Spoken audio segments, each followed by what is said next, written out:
오늘 성경 본문은 로마서 9장입니다. 로마서 9장 다같이 함께 봉독하도록 합니다. 내가 그리스도 안에서 참말을 하고 거짓말을 아니하노라.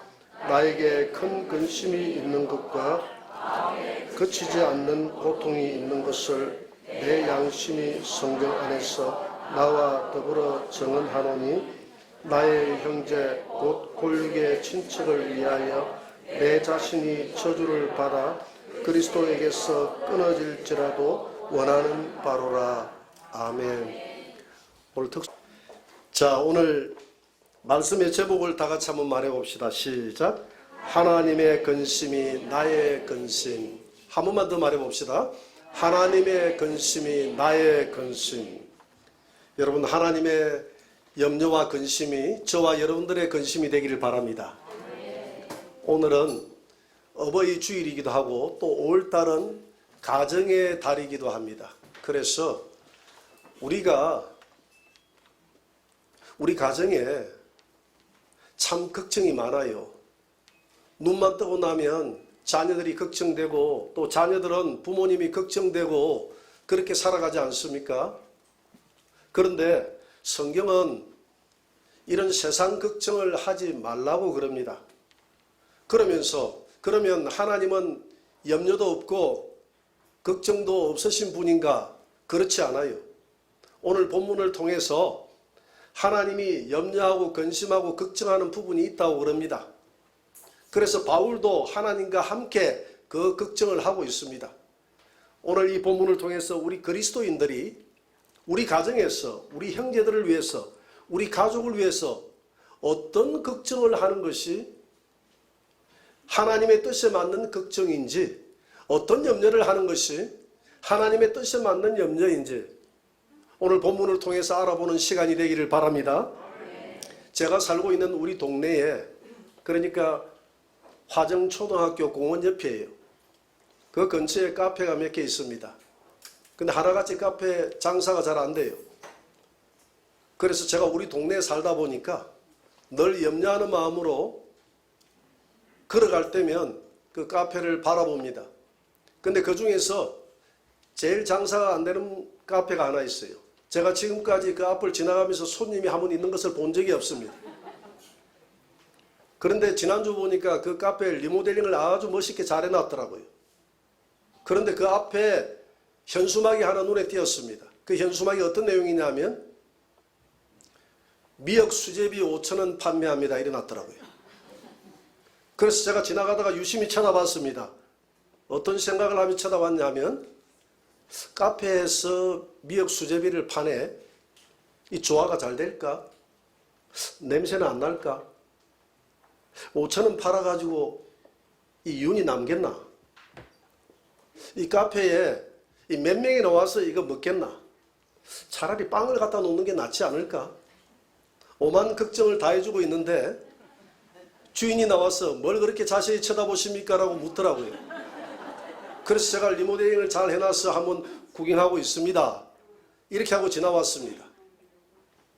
이런 나의 모습을 보고 저희 사모는 쓸데없는 세상 걱정 다 해준다고, 그런 걱정 안 해도 나름 살아갈 방법이 다 있기 때문에 된다고 이렇게 저한테 조언을 하는데 그게 참 잘 안 돼요.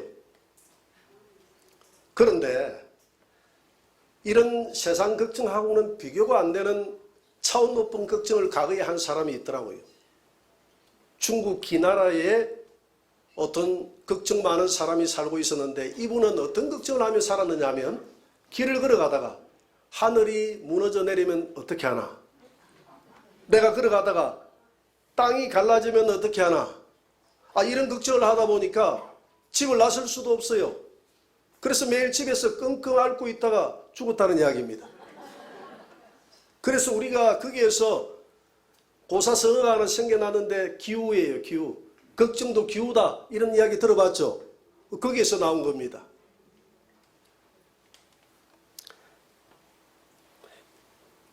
그림 하나 떼어봅니다. 이게 뭔지 아세요? 이번 코로나 때문에 미국 미시간주의 주의회를 점검한 총기를 든 사람들입니다. 저 사람들이 왜 총기를 들고 저렇게 의회를 점검하고 있느냐 하면 우리 경제 봉쇄력을 좀 풀어달라. 우리 개인 거리 유지하고 뭐 장사 못하고 이런 거 있잖아요. 이런 거 좀 풀어달라. 그렇지 않으면 네 죽고 내 죽고 다 죽겠다. 우리 못 살겠다. 코로나로 죽으나 굶어 죽으나 매 마찬가지 아니냐. 이렇게 하면서 풀어달라고 시위하는 사람들입니다. 저렇게 총기를 들고 저렇게 증거를 했어요. 그래서 트럼프 대통령이 충분히 이해가 된다 이렇게 이야기를 했더라고요. 여러분, 우리가 살아가면서 하는 대부분의 걱정이 먹고 사는 문제 아닙니까? 물론 여러 가지 염려와 걱정이 다를 수 있지만은 거의 보편적으로 보면 우리 인간의 걱정이 파생되는 게 대부분 다 먹고 사는 문제 걱정에서 출발하는 거예요. 그런데 성경은 이런 걱정을 하지 말라고 이야기합니다. 예수님이 마태복음 6장에 보면 산상수훈에서 우리 하나님의 자녀들이 먹고 마시는 문제로 인해서 걱정하지 말아야 될 것에 대해서 설명하고 있습니다. 저 공중의 새를 보라. 저 새는 누가 기르지도 않는데 하나님이 기르지 않느냐? 새가 굶어 죽었다는 이야기 들어봤느냐? 저 들의 백합화를 보라. 길쌈도 아니하였는데 빨강, 파랑, 노랑으로 해서 얼마나 하나님이 멋있게 길쌈을 해서 색깔을 입혀서 입히시느냐? 이렇게 세상에 있는 미물들도 하나님이 이렇게 기르고 입히시는데 하나님의 자녀인 너희들을 하나님이 먹이고 입히고 하지 않겠느냐? 오늘 괴로움은 오늘 하루로 그치고 내일 괴로움은 내일이 걱정할 수 있도록 해라. 마태복음 6장 34절 한번 떼어봅니다. 같이 읽어봅니다. 그러므로 내일 일을 위하여 염려하지 말라. 내일 일은 내일이 염려할 것이요 한날의 괴로움은 그날로 족하니라.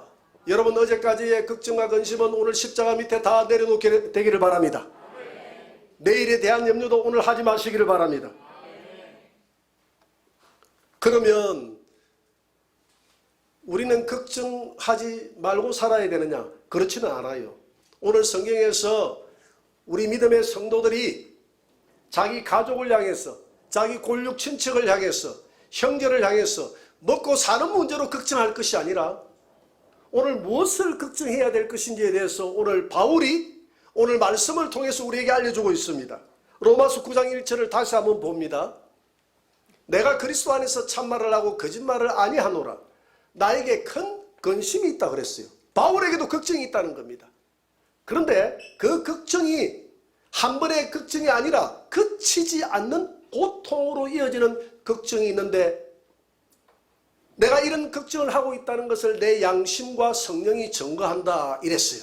그러면 바울이 하는 걱정이 뭔지 한번 봅시다. 다음 구절을 봅니다.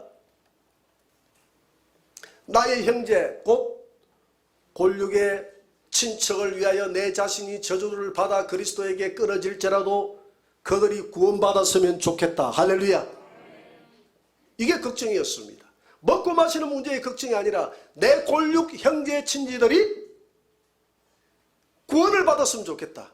하나님이 구원을 줄 수 없다면 내가 구원받았으니까 나하고 맞바꿨어. 내가 저주를 받고 저들을 구원할 수 있다면 내가 그렇게 저주받아서 나는 지옥에 가고 저들은 천국에 갔으면 좋겠다 하는 것이 바울의 거침없는 고통이요 근심이었다고 이야기합니다. 그러면 바울의 했던 그 골육 친척이 누굴까? 바울의 형제가 누굴까? 4절을 한번 봅니다. 다 같이 그들은 이스라엘 사람이라. 여기까지만. 내가 염려하는 나의 골육 친척 형제들은 이스라엘 백성이다 이 말입니다. 바울은 스케일이 큰 사람이었어요. 우리가 생각하는, 우리가 기도하는 형제는 여러분들이 가족들을 위해서 기도할 때 어느 정도까지, 몇 촌까지 기도하는지 모르겠는데 바울은 몇 촌이 아니라 민족을 위해서 기도할 때 나라와 민족을 위해서 기도하는 그것이 내 골육 친척을 위한 기도라고 이렇게 이야기합니다. 그러면서 나라 민족이 돌아왔으면 좋겠다는 이 이야기를 하면서 내가 저주를 받아서 나하고 맞바꿔서라도 이들이 구원을 받았으면 좋겠다 이렇게 이야기를 하고 있습니다. 우리가 하는 근심과는 많은 차이가 있는 것 같아요. 그런데 저는 이런 기도를 하나님 앞에 드릴 수가 없어요. 나라 민족을 위해서 기도합니다. 우리 가족을 위해서도 기도해요. 우리 형제들을 위해서 기도해요. 그런데 하나님, 내가 저주를 받아서 나는 지옥 가고 저들은 천국 가게 해주십시오. 나를 맞바꿔 주십시오. 이런 기도는 못한다 이 말입니다. 왜? 내 마음의 진심의 기도가 아니라는 것을 내가 알고 있기 때문에. 내가 천국 가는 것을 포기하면서까지 내가 이 기도를 한다면 이런 생각이 들어요. 이런 기도는 하나님이 너무 잘 들어줄 것 같은 느낌이 들었어. 그래, 내가 네 기도 듣고 너는 지옥 가라. 내가 네 모든 일가 친척들 다 구원해 줄게. 하나님이 꼭 이런 기도를 너무 잘 들어줄 것 같았어.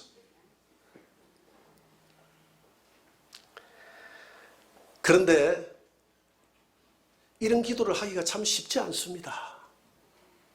아이, 목사님 왜 그런 기도를 못해요? 목사님 참 마음이 좁네요. 그런 말 할 수 있어요.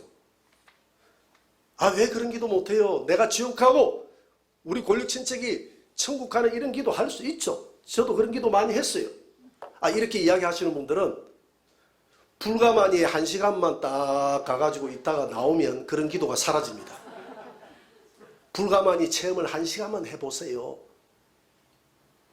그런 기도가 쉽지 않을걸요? 안 그렇겠습니까? 근데 아직까지 불가마니에 안 들어가 봤던 사람들은 아직 이해가 안 돼.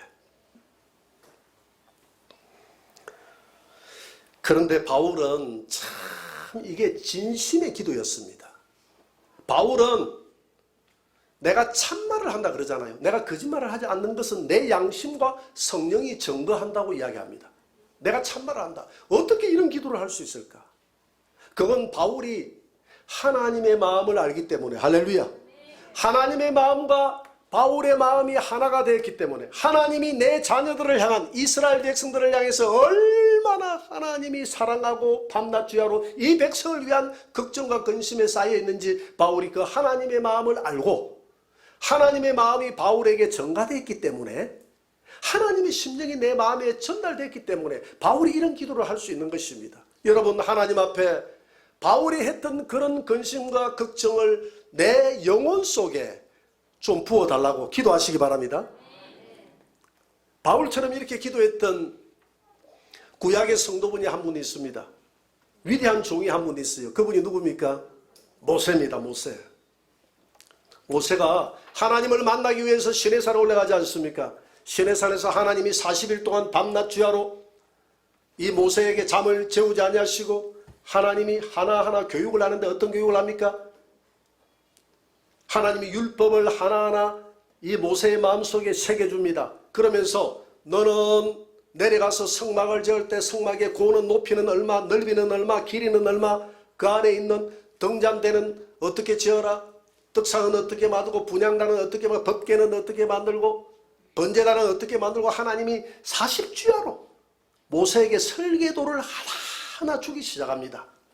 그런데 모세가 40일 동안 안 내려오니까 이스라엘 백성들이 지금까지 우리는 모세 하나 믿고 따랐는데 모세가 안 보이니까 모세와 더불어서 하나님도 우리에게 말하지 않는다. 하나님이 우리에게 떠나버렸다. 우리가 하나님을 만들자. 그래서 만들어낸 게 뭡니까? 금신상을 만들어냈어요. 금신상. 이제부터 이 금신상이 우리를 인도할 하나님이다라고 하면서 그 금신상을 만들어냈습니다. 이 모습을 하나님이 바라보면서 한탄을 하면서 모세야, 내가 이들을 진멸하고 싶다. 출애굽기 32장 9절 한번 봅니다. 같이 한번 읽어볼까요? 여호와께서 또 모세에게 이르시되 내가 이 백성을 보니 목이 뻣뻣한 백성이로다. 그런즉 내가 하는 대로 두라. 내가 그들에게 진노하여 그들을 진멸하고 너를 큰 나라가 되게 하리라. 하나님이 모세에게 이런 말씀을 합니다. 내가 이 백성을 멸하겠다. 그랬더니 모세가 31절에서 어떻게 답변을 합니까? 한번 봅니다. 다 같이. 모세가 여호와께로 다시 나아가 여짜오되 슬퍼도소이다. 이 백성이 자기들을 위하여 금신을 만들어 싸우니 큰 죄를 범하였나이다. 그러나 이제 그들의 죄를 사하시옵소서. 그렇지 아니하시오면 원하건대 주께서 기록하신 책에서 내 이름을 지워버려 주옵소서. 여러분, 이 책이 생명책입니다. 구원의 책이에요. 이 책에서 내 이름을 지워버리시고 이 민족을 구원해달라고 이야기합니다. 왜? 모세는 지금 하나님의 마음을 알았어요. 하나님이 얼마나 이 백성을 사랑하는지 알았습니다. 40일 동안 그가 하나님 앞에 교육받으면서 하나님이 그에게 마음속에 새겨준 모든 것들이 독생자 예수 그리스도에 대한 약속이었어요. 그러니까 성막을 만들어라 했는데 그 성막이 다 누구에 대한 모형입니까? 예수님에 대한 모형이었습니다. 법궤도 예수님에 대한 모형이요, 떡상도 예수님에 대한 모형이요, 일곱 촛대도 예수님에 대한 모형이요, 여기 있는 분향단도 우리를 위해서 기도하시는, 중보 기도하시는 예수님에 대한 모형이요, 저 성전 앞에 있는 번제단도, 번제단에 짐승을 드리는 것도 앞으로 짐승처럼 죽임을 당해서 이 백성들의 죄를 사실 예수 그리스도에 대한 모형으로 주면서 모세야 모세야, 장차 이 짐승처럼, 이 번제단에서 죽어가는 짐승처럼 내가 독생자 내 아들을, 내 백성을 위해서 희생제물로 내가 주겠노라. 그렇게 하면서 하나님은 이 백성에 대한 하나님의 비전과 꿈을 실현해주고 있는데, 실어주고 있는데, 이 백성은 하나님의 마음을 모르고 독생자 아들까지 주겠다는 그 하나님의 마음을 모르고 지금 금송아지를 만들고 있으니 하나님이 이 백성을 진멸해버리겠다고 이야기할 때 모세는 그 하나님의 뜨거운 사랑을 알았기 때문에, 하나님, 저들을 향한 하나님의 사랑을 멈추지 마시옵소서. 끝까지 사랑해 주세요. 끝까지 사랑해 주옵소서. 차라리 나를 하나님의 생명책에서 이름을 제하여 버리더라도 하나님 이 백성들을 구원해 주옵소서. 여러분, 지금 바울과 이 모세에 드리는 기도의 공통점은 바로 하나님의 마음을 아는 기도라는 것입니다. 하나님의 심정을 아는 기도였습니다. 모세는 알았어요. 모세는 내가 이 백성을 진멸해버리고 싶다라고 이야기했지만 그것이 하나님의 마음이 아니라는 사실을 알았습니다. 기대가 크니까 자녀들에게 실망도 크잖아요. 그러니까 하나님이 이 백성을 그냥 진멸해버리고 싶다는 이 하나님의 말씀은 이 백성에 대한 기대가 컸는데 기대에 못 미치니까 하나님의 안타까운 심령을 이야기하는 거예요. 예레미야 29장 11절입니다. 다 같이 읽어봅니다. 여호와의 말씀이니라. 너희를 향한 나의 생각을 내가 아나니 평안이요 재앙이 아니니라. 너희에게 미래와 희망을 주는 것이니라. 여러분, 지금 모세는 하나님의 마음을 아는 거예요. 하나님이 재앙을 주는 것은 하나님의 마음이 아니라는 것입니다. 하나님은 그 자녀들에게 평강을 주기를 원하는 줄 믿으시기 바랍니다. 재앙이 아니라 우리에게 미래와 희망을 주는 하나님인 줄 믿으시기 바랍니다. 이것이 진정으로 하나님이 우리에게 주고 싶은 하나님의 마음이요 약속입니다. 그래서 모세는 지금 이 백성에게 재앙을 주고 싶다, 이 백성을 저주하고 싶다, 이것이 하나님의 마음이 아니다는 사실을 알았기 때문에 하나님과 함께 걱정하고 근심하고 지금 고통하고 있는 것입니다. 바울도 마찬가지고. 이와 같이 이들은 하나님 앞에 장성한 그리스도인들이었습니다. 그래서 우리는 뭐라고 이야기합니까? 바울이 교회에서 선생이 되지 말고 뭐가 되라고 이야기합니까? 아비가 되라. 선생이 되지 말고 아비가 되라고 합니다. 아버지의 마음을 가지라. 영적으로 아비가 되니까 이렇게 하나님의 마음을 이해한다 이 말입니다. 요한일서 2장 13절입니다. 같이 읽어봅니다. 아비들아, 내가 너희에게 쓰는 것은 너희가 태초부터 계신 이를 알았음이요. 아멘. 여기까지만. 아비들아, 이 말은 장성한, 신앙적으로 장성한 어른들아, 내가 너희에게 쓰는 것은, 이 말씀을 쓰는 것은 너희가 태초부터 계신 이를 알았으며, 태초부터 계신 그 하나님의 그 마음을, 영원 전에 계신 이 하나님의 마음을 아비들은 안다 이 말입니다. 장성한 사람은 하나님 아버지의 마음을 알아요. 오늘은 어버이날입니다. 우리에게는 아버지가 두 분 있어요.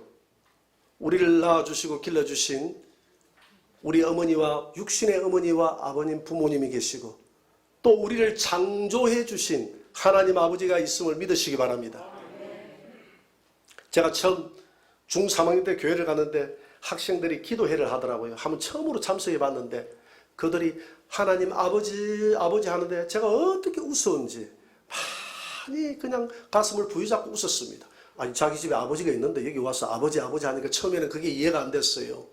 그런데 우리가 아버지라는 게 뭡니까? 우리를 처음 낳으셨기 때문에 아버지라고 하지 않습니까? 어머니라고 하지 않습니까?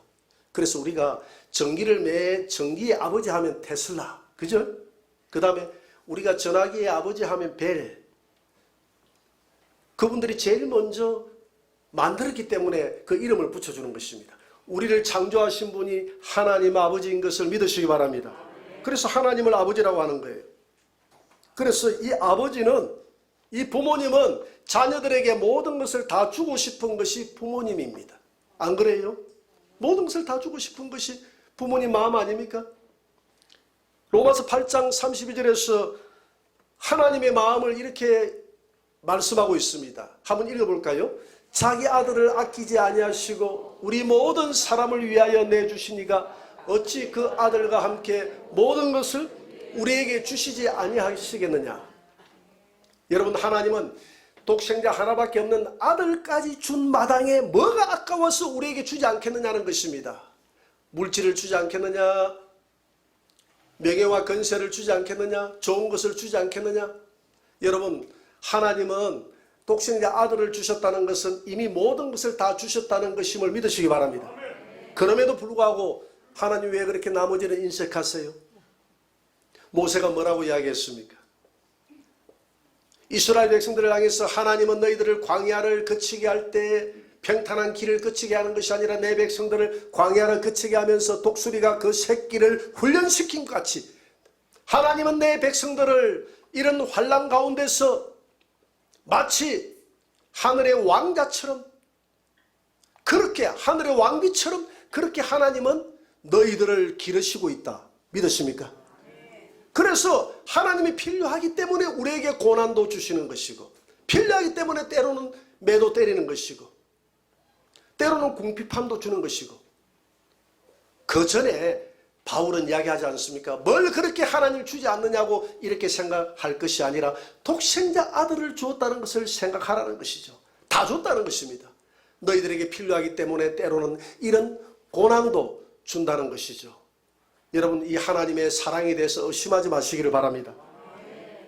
자녀들이 부모의 마음을 잘 몰라요. 잘 몰라요.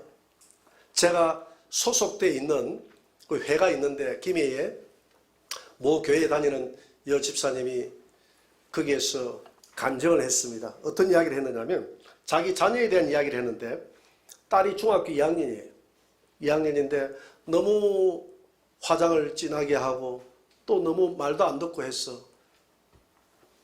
방에 침상 위에서 이 애를 놔놓고 책을 가지고 머리를 한 대 때렸다는 거예요. 너 말 좀 들으라 하고 머리를 탁 때렸다는 거예요. 그랬더니 이 딸이 하는 말이, 엄마, 요즘 부모가 자식을 구타하면 잡혀가는 거 알아 몰라?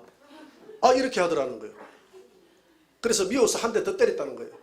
그래, 고발해라. 너 엄마 잡혀가면 좋겠다 하고 이렇게 한 대 더 지어박았더니 얘가 전화기를 들고 밖으로 나가더라는 것입니다. 그래서 설마 싶어서 살 따라 나가서 문을 이렇게 살 열어보니까 경찰에 신고를 하고 있더라는 겁니다. 아저씨, 우리 엄마가 방금 나를 때렸어요. 우리 엄마 좀 잡아가세요. 그러더라는 겁니다. 그래서 이 애를 다시 데리고 와가지고 너 정말 엄마 잡혀가면 너 빨래 너가 하고 밥도 너가 해 먹고 또 돈도 너가 벌어서 학교 가라. 이렇게 하니까 얘가 가만히 생각해 보니까 엄마가 잡혀가서는 안 될 것 같거든. 그래서 다시 전화를 하더니 아저씨, 방금 고발했던 거 취소해요. 오지 마세요. 그러더라는 거예요. 그러니까 너 어머니 한번 바꿔봐라. 그래서 바꾸었는데 하는 말이, 저희들이 출동을 안 할 수가 없습니다. 먼저 신고가 들어왔기 때문에 부모의 강압에 의해서 얘가 회유를 당할 수 있다라고 판단하기 때문에 일단 출동을 해서 현황을 파악하겠다 하더라고요. 그래서 얘가 엄마 내가 잘못했어. 오면 내가 말 잘할게. 이렇게 했는데 경찰이 둘 왔는데 하나는 여경찰하고 하나는 남자 경찰이 왔는데 이 경찰이 오니까 얘가 태도가 싹 바뀌지더니 우리 엄마가요 옛날에도 나를 때렸는데 지금만 때린 게 아니고 옛날에 어디에서 어떻게 때렸고 옛날에 어디에서 어떻게 때렸고 옛날에 어디에서 어떻게 때렸고 아주 과거부터 해가지고 전부 다 일러주는데 그냥 뒤로 넘어갈 것 같더라는 거예요. 그래서 이 경찰이 씩 웃더니 이 부모와 자녀 간의 갈등 같은데 집에서 잘 타일러서 해결하세요 하고 집으로 돌아가더랍니다. 집으로 돌아가 경찰서로 돌아갔어요. 그래서 이 애를 데리고 가가지고 니 죽고 내 죽자 하면서 막 때리면서 한 대 더 때려주고 너 정말 이럴 수가 있나? 내가 너를 어떻게 키웠는데 너 이럴 수가 있느냐 하면서 막 거기서 둘이서 울고 막 난리를 쳤다는 거예요. 그랬더니 얘가 엄마 내 잘못했어 앞으로 다시는 그리 안 할게 이렇게 하더라는 거예요. 이 자녀가 아직 어리니까 이 부모의 마음을 잘 몰라요. 우리 큰 형수님이 조카가 있었는데 과거에 보니까 조카가 고등학교 1학년 때 밤에 공부한다고 가위를 깎아서 방에 그냥 문을 열고 들어간 거예요. 이 조카가 난리가 났어요. 녹화 안 하고 들어왔다고 엄마 지금 과일 가지고 와가지고 지금 과일 주는 척 하면서 내 지금 감시한다고 난리가 났다는 거예요. 가지고 나가라고 해가지고 또 우리 형수님 얼굴이 벌게가지고 쟤 왜 저런지 모르겠다. 내가 지금 공부한다고 염려가 돼서 들어갔는데 지가 나를 감시한다고 하면서 나가라 하네. 그러면서 이 부모가 이 자녀들이 아직 어리기 때문에 이 부모의 마음을 잘 모르는 거예요. 부모의 사랑을 잘 이해하지 못해요. 여러분, 하나님은 우리에게 육신의 부모를 주셨습니다. 이 육신의 부모가 자녀를 향해서 주는 이 사랑을 우리는 아가페의 사랑이라 그러잖아요. 그죠? 아낌없이 주는 사랑. 이 사랑을 통해서 하나님이 궁극적으로 우리에게 원하는 바가 있는데 뭘 원하시느냐 하면 하나님의 사랑을 깨달아라는 것입니다. 마태복음 7장 9절을 한번 봅니다. 같이 한번 읽어볼까요? 너희 중에 누가 아들이 떡을 달라 하는데 돌을 주며 생선을 달라 하는데 뱀을 줄 사람이 있겠느냐? 너희가 악한 자라도 좋은 것으로 자식에게 줄 알거든 하물며 하늘에 계신 너희 아버지께서 구하는 자에게 좋은 것으로 주시지 않겠느냐. 여러분, 여기에서 하물며라는 단어를 한번 주목해 보시죠. 이게 더군다나 이런 말이거든요. 지금 이 하물며라는 단어는 앞에 것과 뒤에 것을 비교할 때 쓰는 단어입니다. 앞에 것보다 뒤에 것을 더 강조할 때 쓰는 단어예요. 그러니까 너희는 비록 악하다는 이야기를 듣는 부모일지라도 자식에게만큼은 모든 것을 아낌없이 다 준다는 것입니다. 하물며 그럼에도 불구하고 하나님 아버지는 앞에 너희 부모보다 더 주기를 원한다는 것입니다. 할렐루야, 믿으십니까? 하나님 아버지는 너희 부모들보다도 더 좋은 것으로 주기를 원한다는 것입니다. 그래서 하나님은 이 부모의 사랑을 통해서 우리에게 아낌없이 독생자 예수님까지 주셨던 그 하나님의 사랑을 깨닫기를 원한다. 그래서 부모의 사랑이 아무리 깊다 한다 할지라도 하나님의 사랑에 비하면 하물며의 사랑에 불과하다는 것입니다. 그러니까 여러분, 우리 하나님의 사랑이 얼마나 깊은지 얼마나 큰지 우리 머리로서는 상상이 안 되잖아요. 어떻게 우리 부모보다도 하나님은 우리를 더 사랑할 수 있단 말인가? 하나님은 내가 잘못하면 항상 나를 징계하시고 나를 벌하시는 그런 하나님으로만 우리가 인식하고 있지 않습니까? 그렇지 않아요. 하나님은 독생자를 주기까지 우리를 사랑하는 줄 믿으시기 바랍니다. 그래서 예레미야 29장 11절에서 말했듯이 여호와의 말씀이니라. 너희를 향한 나의 생각을 내가 아는데 평안이요 재앙이 아니니라. 너희에게 미래와 희망을 주는 것이 내 생각이고 소원이다. 이게 하나님의 생각이고 소원이라는 것입니다. 하나님은 우리에게 좋은 것으로 주기를 원하시는 그런 하나님이심을 믿으시기 바랍니다. 그래서 요한복음 17장에서 우리 인류를 향한 하나님의 원대한 계획과 그 희망과 그 미래에 대한 비전에 대해서 예수님이 잘 기도하고 있습니다. 뭐라고 말씀하십니까? 하나님 앞에 예수님의 요한복음 17장은 기도인데요. 이렇게 기도합니다. 아버지, 창세전에 하나님 나라에서 아버지가 내 안에 내가 아버지 안에 있을 때에 우리가 하늘나라의 영광을 함께 누렸지 않습니까? 아버지여, 이제 아버지와 내가 저들 안에 들어가서 또 저들은 우리 안에 있어서 우리가 하나 되어져서 아버지와 내가 누렸던 그 하나님 나라의 놀라운 영화를 함께 누리게 해 주옵소서. 할렐루야. 이것이 우리 인간을 향한 하나님의 사랑인 줄 믿으시기 바랍니다. 그래서 오늘 본문에 그랬잖아요. 하나님의 근심이 나의 근심이 되게 하소서. 하나님의 근심이 곧 나의 근심. 오늘 바울처럼 이 민족을 향한, 내 골육 친척을 향한 그 하나님의 근심이 바울의 근심이 되었다 이 말입니다. 여러분들의 자녀들을 위해서, 여러분들의 부모를 위해서 어떤 근심을 가지고 있습니까? 잘 되기를 원하는 근심을 가지고 있지 않습니까? 오늘 근본적으로 하나님은 이런 근심을 하기를 원한다는 것입니다. 구원의 근심. 내 부모에게 영원한 생명을 주는 이 근심. 내 자녀들이 믿음을 떠나지 않고 믿음 안에서 영생 얻고 구원받아서 하나님 나라에서 영원히 같이 사는 이 소망. 이 소망의 범주에 들어오지 못할 때 바울은 그것이 자기에게 근심이 되었고 그치지 않는 고통이 되었다는 것입니다. 여러분들의 자녀들 때문에, 여러분들의 자녀들이 믿음 생활을 잘못하는 것 때문에, 여러분들의 부모 형제가 복음을 받아들이지 않는 것 때문에 그것이 그침이 없는 근심이 되어지고 고통이 되어져서 그 괴로움을 하나님 앞에 한번 통해 본 적이 있습니까? 오늘 어버이날입니다. 우리가 부모님에게 줄 수 있는 가장 좋은 선물이 뭘까요? 여러분, 좋은 용돈을 드릴 수도 있고 좋은 옷을 사드릴 수도 있고, 그러나 그것은 일시적인 것입니다. 여러분, 진정 여러분들의 부모님을 사랑하고 공경한다면 예수 그리스도의 놀라운 생명을 전해주시기 바랍니다. 복음을 전해주시기 바랍니다. 5월은 가정의 달이잖아요. 내 가족들에게, 내 자녀들에게, 내 형제들에게 무엇을 주기를 원하십니까? 예수 그리스도의 생명을 주시기를 바랍니다.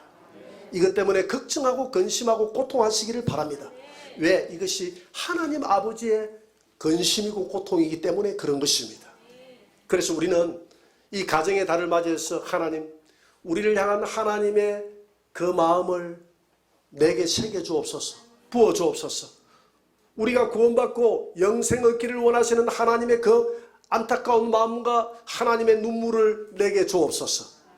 이렇게 기도하는 이 한 달간이 되시기를 주의 이름으로 축원합니다. 한번 하나님 앞에 한번 찬양합시다.